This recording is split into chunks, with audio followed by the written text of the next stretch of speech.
আমি তোমারে লিখা দিতে পারি যে একজন নারী তার বান্ধবীরে কোনোদিনও বোন মানে না, কিন্তু একজন পুরুষ তার বন্ধুকে কলিজার ভাই মাইনা যায়, তার বন্ধুরে কোনোদিন বন্ধু মানে না, সে তার বন্ধুরে ভাই মাইনা যায়। আমি তোমার লিখা দিতে পারি। এটা আমি কখনো মেনে নিতে পারবো না। তুমি প্রুফ চাও? হ্যাঁ, অবশ্যই proof চাই। তাহলে শোনো, একজন নারী তার বান্ধবীরে যে কোনো টাইমে যে কোনো স্থানে তার ভাইরে বলতে পারে, দোস্ত তোর ভাইটা করা, দোস্ত মালটা আমার ভালো লাগছে, বলতে পারো না? হ্যাঁ, পারে।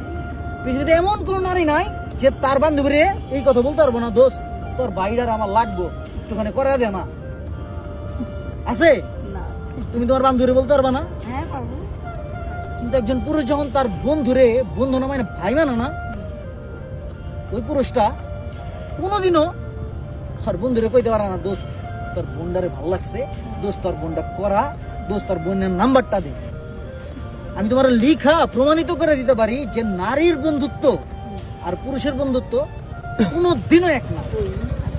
কারণ একজন নারী আরেকজন নারীরই সহ্য করতে পারে। এটা কি আসলে সত্যি? এইটাই বাস্তব।